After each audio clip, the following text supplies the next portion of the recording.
Olá, estamos aqui com muita honra hoje, gravando mais um EBRAD Live, dessa vez com a presença magnífica do professor Ives Gandra Martins, que é patrono da EBRAD, do curso de Advocacia Tributária, e nessa edição nós vamos fazer um colóquio para tratar um pouco sobre a reforma tributária, os impactos no agronegócio especificamente.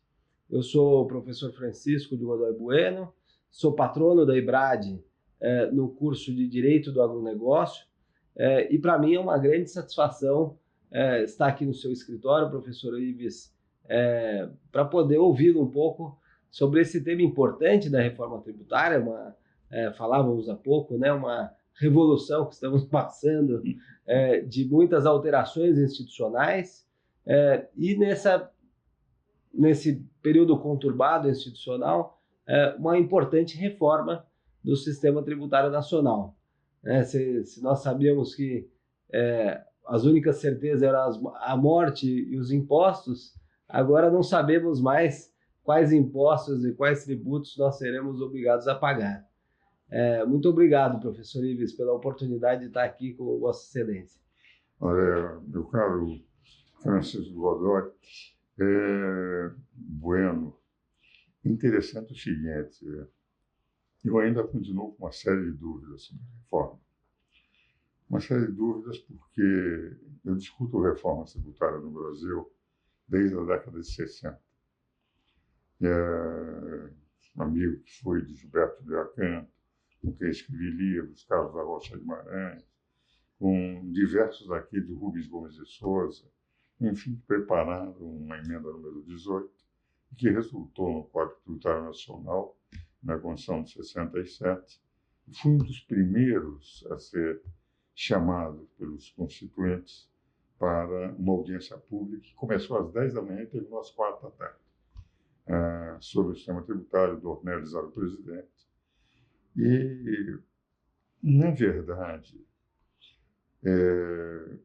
nosso sistema tributário não era ruim. O que foi ruim foi a legislação que foi sendo formada, aquilo que seria extremamente simples e, a meu ver, bem adequado, ela passou a ter uma desfiguração à luz de uma série de pressões que se fez. Mas quando foi aprovado na Constituinte o sistema tributário, se você pegar, eu estou chamando você em função dos meus 89 anos, devia chamar de eminente professor, mas naquela ocasião, os jornais todos publicaram que as melhores partes da Constituição era a reforma tributária. Foi amplamente discutida. Com o Ornelis eu conversava, ele mandava os fax, não havia e-mail na época. Pois ela foi tendo uma desfiguração. E no programa de imposto de consumo, o ICMS, de longe, o maior imposto de consumo no Brasil, porque PIS e COFINS veio depois da reforma, que também foi uma das desfigurações. O que nós tivemos foi uma guerra fiscal em que o Supremo, de certa forma, sempre se esquivou das reclamações rapidamente, que não terminava com a guerra. Porque o que gerou a reforma tributária do IBS e CBS foi o fato da guerra fiscal continuar sem soluções. Mas que, a meu ver, nas palestras que eu dava na época, inclusive com o ministro da Suprema Corte, o ICMS, quando se rompia a guerra fiscal, quando eles criavam fora da Lei Complementar 24 incentivos que não poderiam dar, e o Supremo considerava inconstitucional, eles renovavam constantemente, e a forma mais simples que teria era fazer uma reclamação e 1 semana, 2 semanas, o Supremo poderia suspender, mas não acontecia. Então, aquilo foi se deteriorando, a guerra fiscal passou a ser admitida, e a partir daí, realmente, essa confusão. Daí entramos no IBS, o CBS, trabalhando pelo Bernardo, pelo De Santos, durante anos, E chegamos aí a esta reforma que eles estão, e que para mim traz uma série de dúvidas. Primeiro, a dúvida federativa, porque na federação acabou. Todo o sistema vai ser controlado por um comitê gestor. Arrecadação, distribuição, compensação, etc. A Secretaria de Finanças dos municípios, de fazendas dos estados, vão perder muito, porque, por exemplo, o ICMS era mais de 90% da arrecadação de todos os tributos. Então, a meu ver, sem autonomia financeira não há federação. A tríplice autonomia administrativa, executiva, política e financeira, o financeiro é melhor porque dá a autonomia que se pretende. O segundo ponto, esse me interessa mais diretamente ao agro, vai haver um aumento de carga tributária, não há como. Há estados que vão ganhar e municípios que vão ganhar, que são os pequenos, estados e municípios médios e grandes que vão perder. Porque todos aqueles que eram estados e municípios exportadores líquidos de serviços, que ficavam com 2/3 no ICMS e 1/3 para o estado de origem, agora vão perder esses 2/3. Então vão ter uma queda de arrecadação. O ISS, o problema é menor, mas de qualquer forma existe. Os estados exportadores de serviços vão perder. São Paulo, me dizia o prefeito de São Paulo, ele calcula uma perda de 15 bilhões de reais por ano de uma cidade. É maior que o Brasil, mas são 15 bilhões. Os que vão ganhar vão ficar satisfeitos. Os que vão perder vão ser compensados. Se fala em 60 bilhões para compensar não só isso, mas tudo que tiver. De onde é que vai sair? Evidente que isso vai sair do contribuinte, ou de aumento. E, com exceção da indústria, que não vai ter mais o IPI, a não ser um imposto seletivo, todos os outros segmentos vão perder, inclusive o agro. Se não, o agro tem um benefício, a alíquota média vai ser 60% menor. O agro hoje paga como tributação, até por isso é que tem sustentado a economia do Brasil, menos do que, porque 40% de 25%, nós estamos com 10% pelo menos, 10, 12. Não sei se vai ser 25, 26,5 ou 27,5, de fala entre 25,5 e 27,5. Vai ser uma tributação superior a 10%, que é superior ao que o agro está pagando hoje. Por exemplo, os serviços. Os advogados pagavam uma taxa fixa de ISS, 3,65 de PIS. Como eles têm uma redução de 30%, eles vão pagar 18%. Quer dizer, o setor de serviços, nós do comércio, eu sou presidente do Conselho Superior de Direito da FEComércio, vamos ter. E o agro que disseram, não, foi beneficiado, teve uma redução de 40%. Teve redução de 40% em relação ao novo sistema. Mas em relação ao sistema atual, vai ter um aumento de tributação. Então nós vamos ter um aumento necessário de tributação.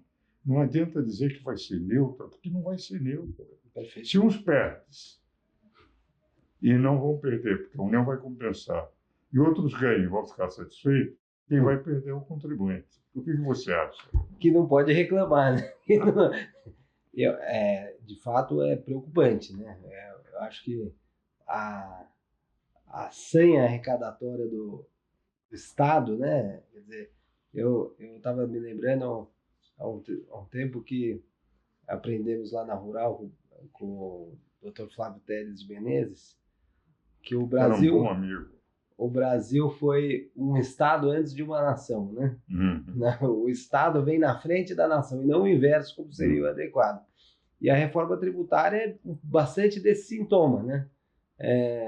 Em que, para não resolver um problema federativo, cria-se um outro problema federativo. Que, de fato, não só do ponto de vista dos benefícios fiscais, mas também da própria criação desses novos tributos, né, das contribuições, que foram uma maneira de se criar um bypass para tributar, para aumentar a arrecadação para a União sem passar a arrecadação para os estados, né? Agora, o que preocupa muito o setor, especialmente, é a questão das imunidades para exportação, né? recente mesmo, acho que foi editada uma medida provisória, inclusive, para limitar a compensação dos créditos de PIS e COFINS a outros tributos, né? Isso deixa claro, quer dizer, que o objetivo principal é aumentar a arrecadação, com a criação de novos problemas, né? Acho que eu fico imaginando um investidor que queira montar uma fábrica, montar uma indústria, uma usina de cana-de-açúcar, qual é a segurança jurídica que ele pode ter num ambiente como esse? E, por outro lado, também para nós advogados, né? Também para indicar um caminho para os nossos clientes, né? Qual segurança nós temos com essa mudança tão firme de entendimentos que nós passamos? Agora, o senhor lembrou bem, né? A outra reforma, quando foi editado o Código Tributário Nacional, eram grandes juristas, né? Com uma cultura humanistas, inclusive. Exatamente. Uma visão global. Uma visão de mundo, uma visão sistemática. Tanto é que o Código Tributário Nacional é uma obra de lógica, né? Acima de tudo. E agora parece que é uma obra de ficção, né? Nós temos, outro dia, eu ouvi comentando exatamente do comitê gestor, falando, não, o comitê gestor não vai tomar decisões. Isso vai ser só uma implementação de política. E como ele não será ordenador de despesa, ele não vai ter interesse em limitar os créditos dos exportadores. Vossa Excelência acredita nessa fala? As promessas em matéria de discussão no Legislativo me faz lembrar o Roberto Campos. Sempre se promete que não vai haver aumento da arrecadação. Sempre houve. Sempre nós tínhamos uma carga tributária de 22% na época que foi aprovada a Constituição. Nós estamos com 33%. E o PIB crescendo menos. Então, o Roberto tinha uma frase que eu gostava muito, meu primeiro livro de finanças, que foi uma tese para a Faculdade de Direito, em 70, esse livro saiu em 71, foi prefaciado pelo Roberto. O Roberto era um frasista, promessas que são feitas no Congresso Nacional pelos políticos comprometem apenas as pessoas que as ouvem. Então, comprometia. E na hora, o Gilmar Mendes costuma citar muito o Conrad, que diz: a necessidade não conhece princípios. Quando eles vão precisar, eles vão aumentar, não tenha dúvida. Agora, o dado que me preocupa, por exemplo, o comitê gestor não vai. Claro que vai. Se ele vai arrecadar, se ele vai distribuir, se eles vão concentrar nesse novo projeto que vai estar sendo mandado, eles vão concentrar, entende? A própria discussão do contencioso administrativo no comitê gestor. Porque isso é um negócio impressionante, para que não haja um problema entre as secretarias de Finanças e as secretarias de Fazenda. Nós vamos ter um órgão arrecadador, fiscalizador, etc., e de solução de conflitos. Quer dizer, na verdade, nós chegaram a pensar em dar o nome de autarquia federal. Daí alguém lá dentro disse: olha, não dá isso, porque senão arrebenta a federação. Tira o nome federal, que assim o comitê não dá a impressão de ser uma monarquia federal. Mas a autonomia deixou de existir, a autonomia federativa. Mas o que me preocupa mesmo, nós temos um sistema atual que, a meu ver, se nós quiséssemos adotar o problema da arrecadação do destino, nós podíamos manter esse sistema e apenas modificar o sistema de arrecadação em relação ao ICMS. Da origem para o destino. Da origem para o destino. Era 2/3, passa. Agora, para simplificar, eles criaram 3 vezes mais disposições constitucionais do sistema atual. Quer dizer, para simplificar, vou ser obrigado a estudar 3 vezes mais o sistema atual. O primeiro dos 3 projetos que eles estão mandando tinha 499 artigos. É um absurdo. Agora, esse tem 900. Eu não sei agora o novo quanto é. Então, o que nós vamos fazer é o seguinte, e para que esse sistema vá funcionar, o contribuinte vai ser obrigado, até 2032, dezembro de 32, porque 33 daí já terá desaparecido, a viver com os dois sistemas. Então, eu tenho que manter toda a equipe, que ainda hoje dá problema e que descarte, toda uma equipe nova para entender tudo isso que está. O que vale dizer, nós estamos complicando para, na tentativa de simplificar, com problemas homéricos. Por quê? Eu dizia, desde o momento em que eu conversei aqui, até nessa sala, com o Bernardo Apri, quando ele ainda estava pensando, e com o Dircentes, que eu gosto muito dos dois, são dois excelentes economistas, mas discordavam. O que me parece é o seguinte, é de que se nós tínhamos que fazer um sistema novo, cada município não é obrigado a ter o seu orçamento, cada estado não é obrigado a seu orçamento, através de computadores, dessa velocidade que a inteligência artificial tem, não era fácil somar tudo e verificar qual é o impacto em cada município. Sem dúvida, sem dúvida. E daí nós trabalharmos com números. Isso nunca foi pensado. Eles só puseram a alíquota já com o sistema aprovado em nível constitucional. Nós não sabemos até hoje os impactos que nós vamos ter na receita de cada estado, de cada município, dos 5.569 municípios. Agora, com 5.569 municípios, que terão, todos eles, só 27 representantes no Comitê Gestor, e os 26 estados do federal, cada um com um representante, esses 54 vão administrar tudo. E vão decidir o contencioso administrativo de tudo, segundo o que eu li nos jornais, que eu não li. Então, quer dizer, na prática, nós vamos ter um sistema de complicação, teoricamente, até 2032, porque se não estiver funcionando, vai haver prorrogação. É isso que eu pensava outro dia, né? Nós tivemos, quando foi aprovado o teto de gastos, era uma grande mudança institucional para o país, em que você ia criar um limite constitucional, imagina, quase pétreo, para o aumento de gastos.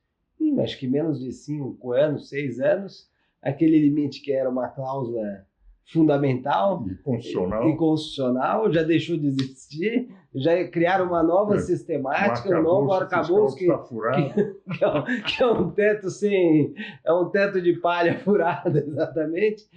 E de repente nós estamos à mercê de uma reforma tributária que vai demorar 35 anos, né? Quer dizer, que foi começada teoricamente 50 anos para ter completamente reestabilizado as relações entre Estado e município sem perda. Eu estou convencido que os problemas são muito maiores e quando eu ouço falar que isso foi para simplificação, eu sou de Direito Constitucional, titulada do Mackenzie, então, o que acontece é o seguinte, nós discutimos, esses livros que vocês estão vendo, um deles é só para discutir o fato gerador dos ICMS. Durante 44 anos, eu tive simpósios, 31 deles abertos pelo Moreira Alves, que escreveu em todos eles. Pois bem, para discutirmos o que era mercadoria, o que era operação, o que era circulação, 3 palavras do imposto sobre operações relativas à circulação de mercadorias e conhecimentos. O Supremo defendeu o conceito, demorou 30 anos. O que era mercadoria? Mercadoria é qualquer bem ou não? É mercadoria quando eu passo de um estabelecimento da mesma firma, da mesma empresa, para outro estabelecimento. Isso é uma circulação, não é circulação. A circulação física, a circulação econômica, levou para 3 palavras constitucionais até definir qual era a densidade de cada uma dessas palavras, de cada um desses vocábulos. Agora eu tenho 3 vezes mais disposições constitucionais para interpretar em nível de Constituição. Agora, eu não tenho dúvida, essa regulamentação, as alterações que se faz, o que pode ocorrer de disputas, pode haver administrativa, mas fatalmente haverá judicialização, como houve num código muito mais simples, que era menos de 1/3, na época que foi aprovada, em 88. Então, na prática, enfim, é o que eu digo, eu não sou nem favorável nem contra. Eu não digo nem sim nem não, eu digo talvez, porque não dá a impressão que o que eles chamam de simplificação eu não estou vendo, pelo menos até agora. Pode ser que eles tenham uma forma mágica de solucionar, e o de interpretação mais ainda. E aquela afirmação de que não vai haver aumento de carga tributária, eu não entendo, eu não sei. Se uns ganham e outros não perdem, quem é que perde é o contribuinte. Se eles vão tirar 60 bilhões de reais, só para ter noção, é o seguinte, eu presidi aqui na Paulista de Letras, eu tinha um acadêmico que já faleceu, que era um cientista, aliás, o único brasileiro que esteve na Academia de Ciências do Vaticano, que era o Clodovaldo Pavão. Um dia, numa sessão lá da academia, o Clodovaldo chegou para mim e disse: Ives, quanto duram 1 bilhão de segundos? Eu não sabia, disse 31 anos e meio. 1 segundo é tão insignificante quanto R$1. Agora, 1 bilhão de segundos dura 31 anos e meio. 1 bilhão de reais não é o que eles vão ter 60 bilhões de reais que vão ter que tirar. De quem? E eu pergunto, como é que eles basearam os 60 bilhões? Em estudos, em projeções? Sabe como é que foi feito no Congresso? O governo propôs 40. Os congressistas pediram 80. Então, disseram, então ficaram 60 aqui a meio. Ninguém sabe quanto é que vai ser os fundos necessários para compensação de estados e municípios que vão perder, e estados e municípios que vão perder esses estados e municípios, que são os médios e grandes, que são os exportadores líquidos, porque aquele que recebia mais mercadorias e serviços do que exportavam, esses vão ganhar, porque toda a cobrança vai ser para eles. E aqueles que exportavam mais mercadorias e serviços do que importavam, esses vão perder. Esses que vão ser compensados. Quem vão ser compensados? Não são os menores, são os maiores. Eu quero saber como é que nós vamos encontrar o dinheiro suficiente de compensação. Por isso, nós vamos manter os 2 sistemas, para não haver uma descompensação. Então, para simplificar, eu vou ter todo o sistema caótico e mais um novo sistema que nós não sabemos como é que vai funcionar. Enfim, o que eu digo, eu não sou contra, eu quero entender. Agora, professor Ives, nós que estamos num ambiente, né, acadêmico, para alunos saindo da faculdade, eu me lembro sempre, meu pai, que é advogado, fala, bom, você vai estudar direito romano, os clássicos, para entender os princípios, os conceitos, e a partir deles você vai poder fazer qualquer coisa. E no direito tributário é a mesma coisa, né? Quer dizer, quando nós lemos os clássicos, inclusive a obra do senhor, nós conseguimos ter esse ferramental para poder entender essa confusão. Será que nessa mudança os princípios vão continuar valendo? É o que digo, a necessidade não conhece princípios. Exatamente. E uma coisa, o seu escritório é o Mesquita Barros? Não, Bueno Mesquita. Bueno Mesquita Advogados. O Otávio? Não, o Otávio Mesquita Barros, que é professor da faculdade. Não, o Otávio Bueno, que era do escritório, que era sócio do Cássio Mesquita. Não é meu parente. O seu Bueno não era? Meu Bueno não é meu parente. Meu Bueno vem... O Otávio foi titular da faculdade também, no Direito do Trabalho. Isso, foi titular de Direito do Trabalho. Eu tive aula com ele, mas o meu pai... Quando eu vi Bueno Mesquita... Bueno é meu mesmo e Mesquita é do meu sócio Gastão Mesquita. Mas é realmente uma dificuldade, né, para um aluno que vê essa confusão, acho que nos ouvindo, fala, bom, o que eu vou fazer da minha vida? Acho que eu vou mudar de curso. Eu acho que isso é que talvez valha a pena colocar para os alunos do EBRAD, seja na sua área, Claro. que vocês vão ter problemas no ar. Sem dúvida. Entende? E para os meus de direito tributário, é que haverá tantos problemas que eu acho que a advocacia tributária, eles vão ter que solucionar tantas questões que eu não tenho dúvida que quem se especializar no novo sistema vai ter um campo de trabalho enorme, que até isto pacificar. É verdade. Entende? O que o senhor disse, há conceitos do Código Tributário Nacional, conceito de receita, que ainda... Eu comecei a advogar, Francisco, em 57. 58 me formei, 58 veio a grande reforma tributária, porque foi introduzido pela primeira vez no imposto de consumo o princípio da não cumulatividade. E eu decidi começar direito tributário em 59, porque estava em 59, entrava o sistema da 3.520, era a lei que introduzia a não cumulatividade. Disse, todo mundo vai ter que reaprender entre direito tributário. O que nós tivemos de problemas, e aí eu fui me especializando em direito tributário, porque todos estiveram aqui. E fiz a minha carreira, embora a minha titulação acadêmica seja em direito constitucional, minha advocacia quase sempre foi de direito tributário. Então, eu estou convencido para os alunos da BRAT que o direito tributário, em função dos problemas que virão pela frente, com a nova lei, com a nova Constituição, etc., serão de tal ordem que eu garanto, pelo menos, de 10 a 15 anos, pelo menos, de uma forma bem pessimista, porque se eu for otimista, eu vou para 20, 30, 40 anos de trabalho, em que quem se aperfeiçoar vai ter um campo de trabalho seguro, todas as empresas terão trabalho, todas as empresas terão problema. E acho que especialmente no agronegócio, né? Acho que nós vivemos uma mudança importante do perfil do produtor rural e do empresário agrário, né?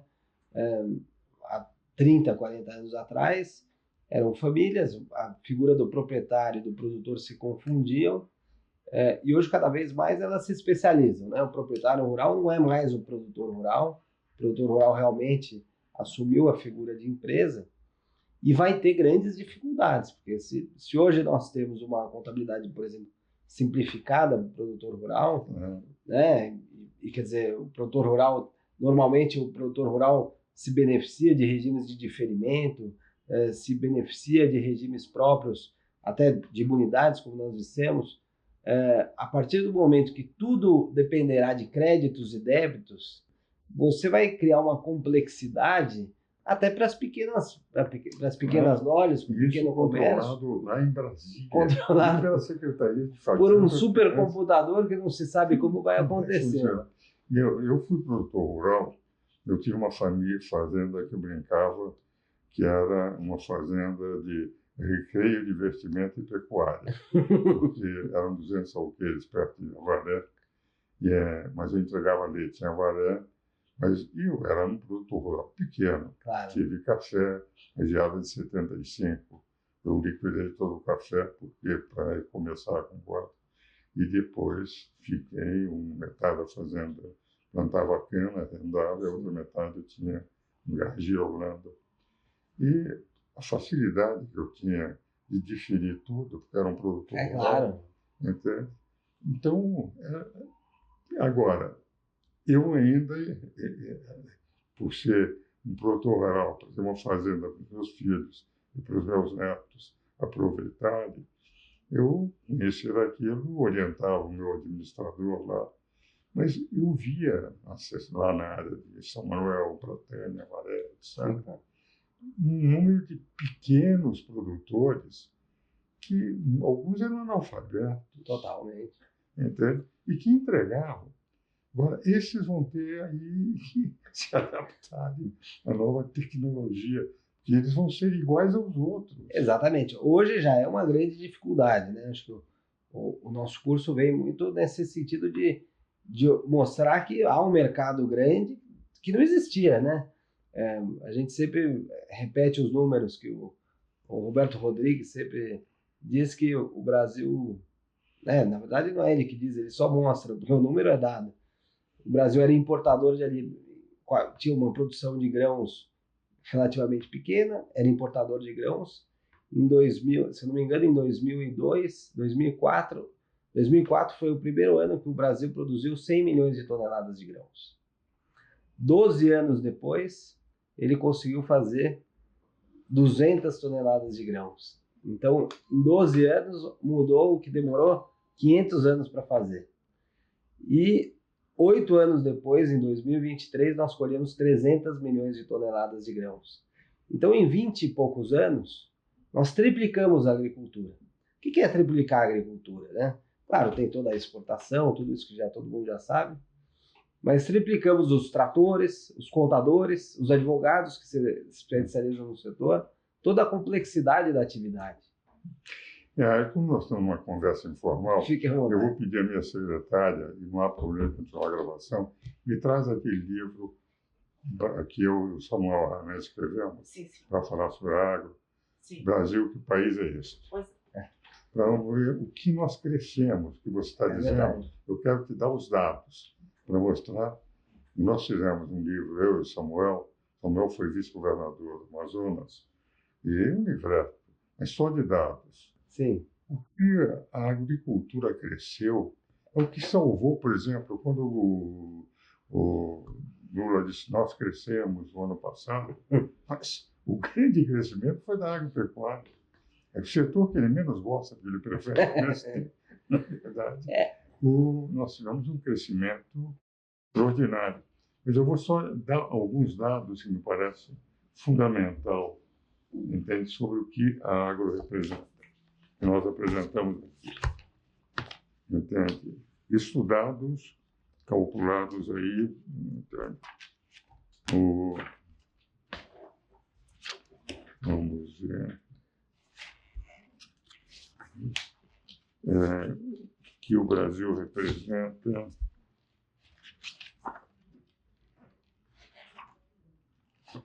Olha, agrobusiness, de 26% a 30% do PIB do Brasil no ano passado, no ano anterior, foi 600 bilhões de dólares, representado pelo agro. 49% a 50% das exportações brasileiras, 156 bilhões, foram da agro. 150% do saldo da balança comercial, de 150 bilhões de dólares, foi 98 bilhões do agro. 30% dos empregos formais foram dados pelo agro.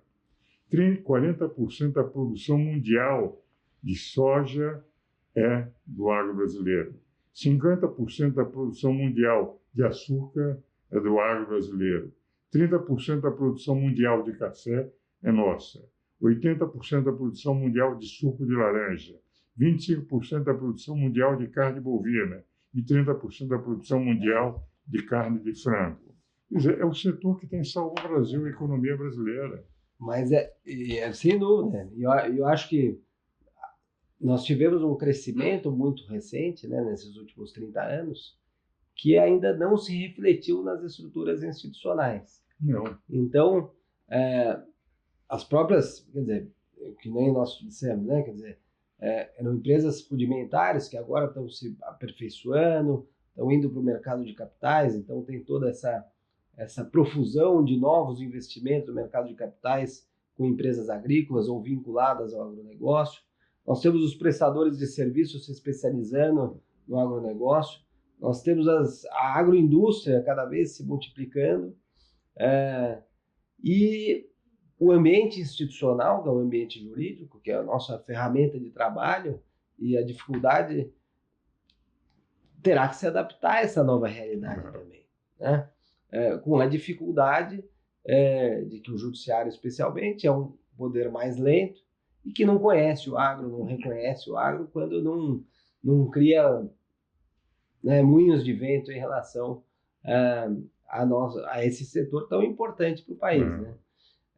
Agora, num ambiente como esse, de mudança, né, quer dizer, de mudança do ambiente institucional, mudança dos impostos, mudança da estrutura, a própria de julgamento de tributos, fica, quer dizer, realmente qualquer um que consiga se orientar nessa tempestade já está alguns dias à frente, né?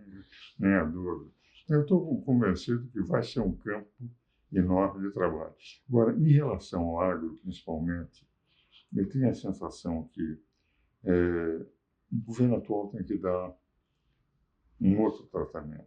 Eu acho que eles têm aceito, porque, afinal de contas, garante o PIB nacional. A realidade se impõe, né? Garante a balança comercial brasileira, é o agro que garante.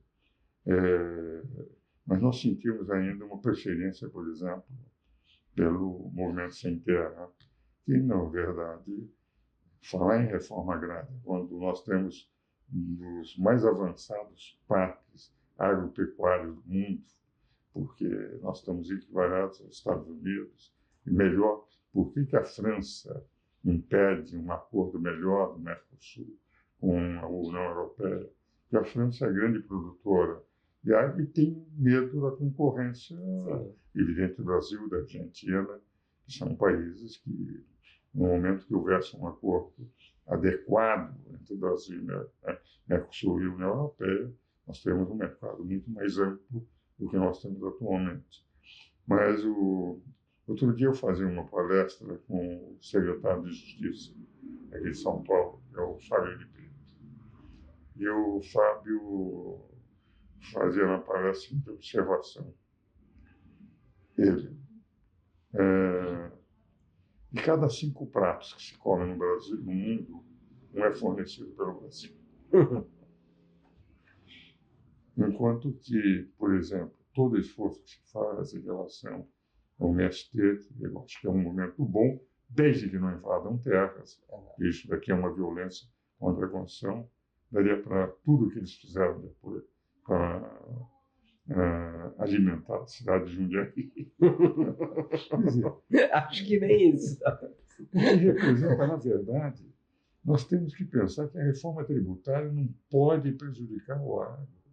Porque o agro, e o Brasil tem uma vocação pela extensão de terra natural com o agro, nós devemos privilegiar, e quando nós reduzimos em 60%, mas na prática vamos ter um aumento em relação à tributação atual, nós não reduzimos, nós aumentamos a tributação. O único setor que, de certa forma, teve redução, que tinha um imposto a mais do que os outros, que era a indústria, que tinha o IPI, o setor de comércio, de serviços não tinha. Como todos vão ter o mesmo tributo, é evidente que é o setor que mais foi beneficiado, desde que não entre no imposto seletivo. Se entrar no imposto seletivo, vão continuar com o IPI, com outro nome. E mesmo isso está pouco calculado, né? Porque, em princípio, a indústria terá mais benefícios, mas se os insumos encarecerem, esse benefício se neutraliza, né? Mas eles terão um benefício maior. Esse, por exemplo, se nós tivermos o setor de serviços não excepcionado, aquele que não teve os 30% de redução, o setor de serviços não excepcionado não tem insumo, não tem o que compensar. Quando ele prestar o serviço para a indústria, o que é que nós vamos ter? Nós vamos ter a prestação de serviço para a indústria, ela vai compensar o imposto que ela pagar e vai receber. Então, o setor de serviços não excepcionado, que pagar o mesmo tempo que a indústria, esse não tem nada a compensar, e a indústria vai compensar todo o imposto. Claro. O que vale dizer, eles terão uma redução em relação à possibilidade de compensação, e os setores não excepcionados não terão para compensar no setor de serviços. E mesmo o setor, por exemplo, de serviços como médico, advogado, etc., regulamentados que não estejam simples, o que vai acontecer? nós vamos ter um aumento Um aumento brutal. de 3,65 para 17. De carga tributária e de complexidade também, né? Quer dizer, porque complexidade. na medida em que você vai ter que apurar créditos e débitos, né? Quer dizer, então, o contencioso tributário, que hoje não existe, né, de créditos e débitos, ele passará a ser igual ao da indústria, né? Então, acho que... Mas eu acho que a mensagem que nós temos que dar para os alunos do seu setor e do meu é o seguinte: a reforma vai trazer muitos programas jurídicos e vai precisar de muitos especialistas. Estudem, né? Vale a pena se especializar na agro e no direito tributário. É isso aí. Muito obrigado, doutor Ives. É um privilégio mesmo poder compartilhar com Vossa Excelência essa iniciativa da EBRAD. Seu colega. E eu que frequento a missa junto, várias vezes já frequentamos a mesma missa na Nossa Senhora do Brasil, fico especialmente emocionado de poder estar aqui com o senhor nessa tarde falando. Olha, Francisco, eu vou dizer, a recíproca que é verdadeira. Porque quando eu vejo juventude como você, com esse currículo já, com que você já conseguiu, sendo tão jovem, isso me dá uma alegria de que o bastão, eu tenho 89 anos, que nós carregamos até agora, vai ser levado com muito mais eficiência com a juventude que está aí para fazer com que o Brasil seja melhor. E no nosso campo, no seu e no meu, tributário e agro, não tem a menor dúvida. Nós vamos ter muitas questões, vamos ter que estudar muito, nós temos que auxiliar a melhorar tudo isso que está aqui, inclusive em matéria de legislação, de interpretação, de parecer, de livros. Eu não tenho a menor dúvida que 10, 15 ou 20 anos ainda estaremos discutindo aquilo que representou a reforma tributária no Brasil. Excelente. Oxalá nós possamos confiar nos princípios e não ceder às necessidades, né? E não transigir em princípios. Jamais. Muito obrigado, doutor Ives. A alegria foi minha de estar com a minha.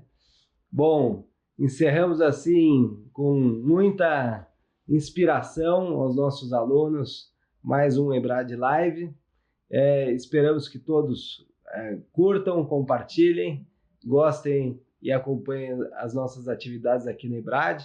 Convido a todos para conhecerem o curso de advocacia tributária, cujo patrono é o professor Ives. Uma grande honra para todos aqueles que puderem serem seus alunos, e também para conhecer o nosso curso de Direito do Agronegócio, que tem, por acaso, por acaso não, é evidentemente muito necessário, um módulo de Direito Tributário no Agronegócio, algo essencial para todos que querem se dedicar a esse segmento.